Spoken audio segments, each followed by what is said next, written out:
Okay, everyone, as promised, I'm going to walk you through the X factor, which is, I believe, one of the most important concepts in your career as a project. We already discussed that you might be making money from something, but is this your X factor or your element? And does everyone have an X factor or an element? And what is it? So let's dive right into it.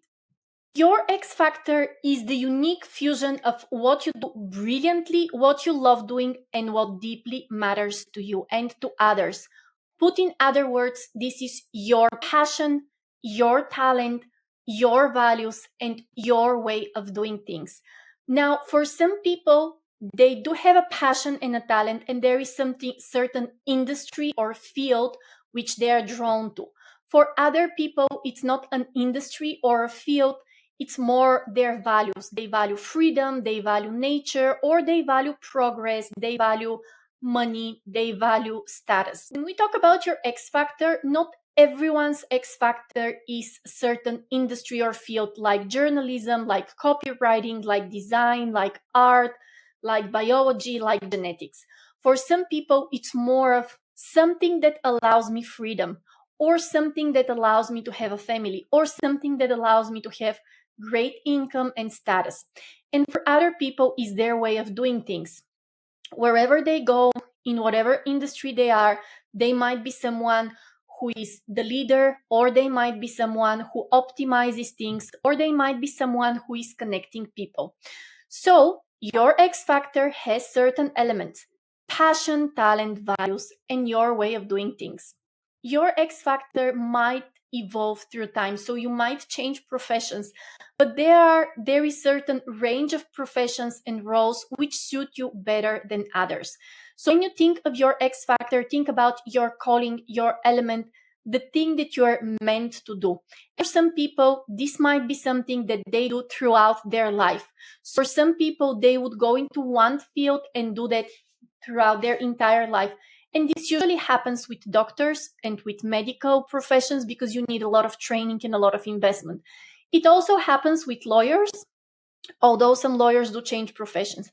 For some people, their X factor or their calling, it's more like one series of chapters, but they're all connected with this one main theme.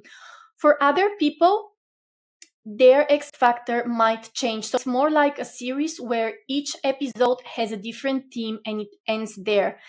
And those are kind of different chapters. So when we speak about the X factor or your calling or your element, for some people, this is one main theme throughout their life. For other people, those are different chapters. And they're both okay as long as it's you.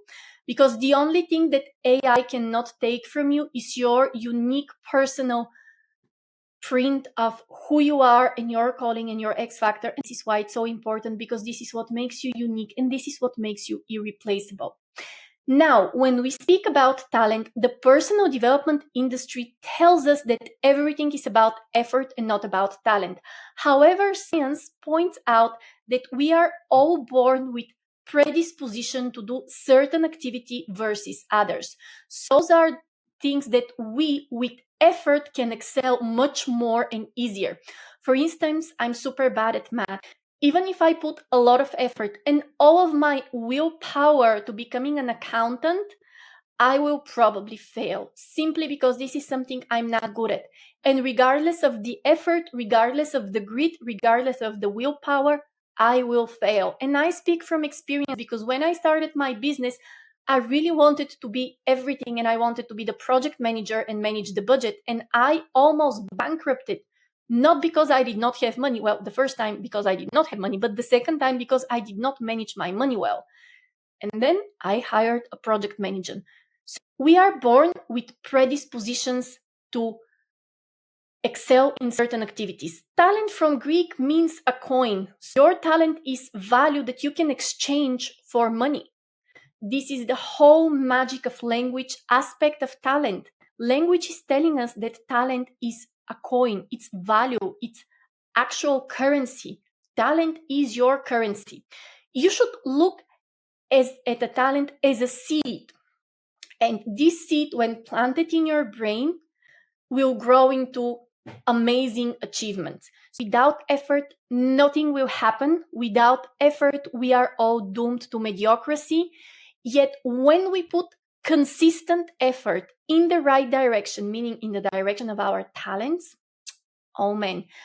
Here, if you have not made my element assessment, which assesses both your talents and passions, I strongly recommend that you do that. And I'll put the link in the video. Now we move to passion. There is great debate around talent, but there's even greater debate around passion. Everyone says success is not about passion. It's not about what you like. It's about what you must do. That's true to a certain extent. Passion is not pleasure. Passion is not something that you just like.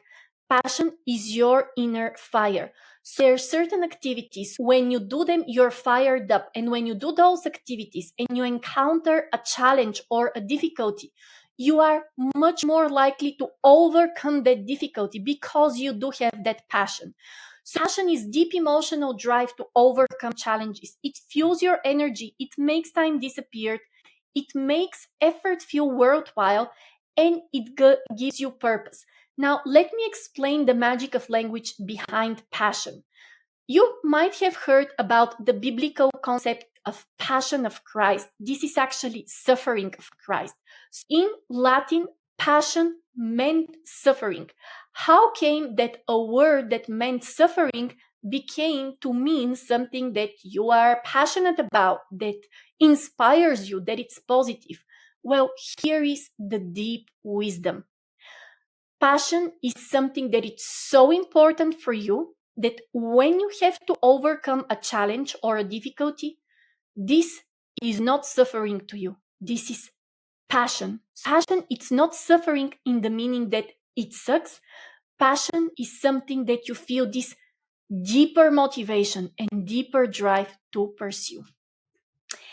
Talent plus passion equals your zone or your element. And if you want to know what is your zone, you can do my element assessment. Now, for some people, as I already mentioned, throughout their life, they have just one zone. This could be medicine, this could be genetics, this could be piloting, this could be engineering.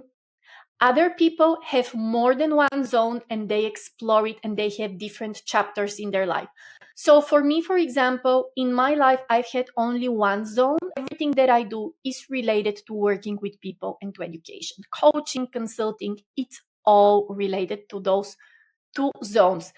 For other people, they have more like chapters. They might start as someone who is in finance, so this is one zone, but then they might think, okay, this was it. Now I'm moving to another zone, which is management and working with people. The thing though is that if you work on something which is not your zone, not only you won't be motivated, but chances are that you are going to burn out and probably you won't reach the level of mastery. The reason why we seek which one is our zone and which is our strongest zone is because we have the potential to achieve mastery, which even AI cannot precisely in our zone. And which brings us to the third element of your X factor. This is values, your inner compass for work. Now, I believe that for everyone, there are things that are more important to us than others, and it's important to know your values. At this point, the values questionnaire might be already up in Catapult Your Career, and if that's the case, take the values assessment. If you're someone who values nature, calm, and family, probably a smaller business, a more flexible work environment would be better for you. Values are those things that truly matter to you. So when you look back, you've seen that you've lived a life that you truly enjoy. So take the values questionnaire. If it's not there yet, wait for it. It will be. And this guides you what kind of environment, what kind of organization, what kind of team suits you best. And it's not as important as your zone, but still matters. So here I would like to give you some examples of how values work. If you value contribution, probably you should be working for an organization which will have positive impact or mission. If you value wealth, then high earning potential and financial growth pathways should be what you're looking for. If you value love and connection, then maybe you would thrive in a supportive, team-driven, people-first culture. If you value authenticity, then you need a space to be real, to be original, where your quirkiness won't be judged. If you value wisdom and growth, then constant learning, professional development, and deep conversations are what will fuel you.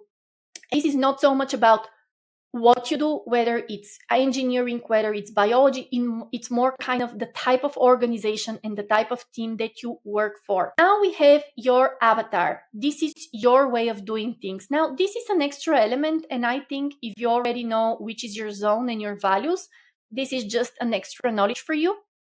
For some people, not many, but for some, the zone, it's not so important, whether they work in design, whether they work in biology, whether they work in pharmacology, whether they work in academia. This is not so important to them. It's more kind of the role.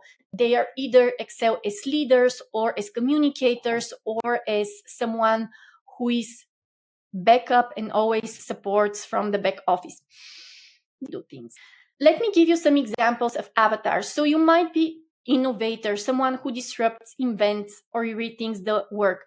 You might be an optimizer, someone who fine-tunes, who streamlines, who makes things better. You might be a connector who builds bridges, nurture networks, and unifies teams, or a supporter, someone who uplifts, stabilizes, and empowers others, or an entrepreneur, someone who builds from scratch. And as you can imagine, we do have a questionnaire for your avatar. Here are the 4 elements which are like your compass. You have the first 2, talent and passion, which is your zone. This is what energizes and suits you. This is like an industry. Biology, chemistry, design, engineering, academia, writing, education. Then you have your values. This is what kind of environment you thrive in. Small family business, working as an entrepreneur, working as a consultant, working in a big team, working in a small team, working in more corporate environment, working in more creative environment. And finally, your X factor. What are we going to practically do? First of all, let's upgrade your career vision and sharpen it. Include the elements of your X factor into your vision and focus on the process of becoming. How do you become great at your zone? How do you live your values? And how does your avatar manifest? So you created already a career vision, which is more of what you wish to experience, what you wish to receive, and what you wish to give. Now we're going to sharpen it and we're going to make it a bit more specific and fine-tuned towards your X factor. In your workbook, you can start working on your career vision, sharpen it, and include the X factor. Finally, your X factor and the linchpin goal. So as you know, your vision, this is your calling and your long-term direction. Your linchpin goal is the 1 3 to 6 month goal that moves you closer to your vision. And the first change is one small daily or weekly habit to support that goal. Okay, what do you do next? In your workbook, expand your vision with the X factor. How are you becoming, living right now in the process of living and embodying your X factor? Do this in your workbook and see what are the rituals and protocols to start living this. Then connect your linchpin goal to your X factor, either your talents and passion zone or your values. And you have a great questionnaire in your workbook on how to do that. See you soon.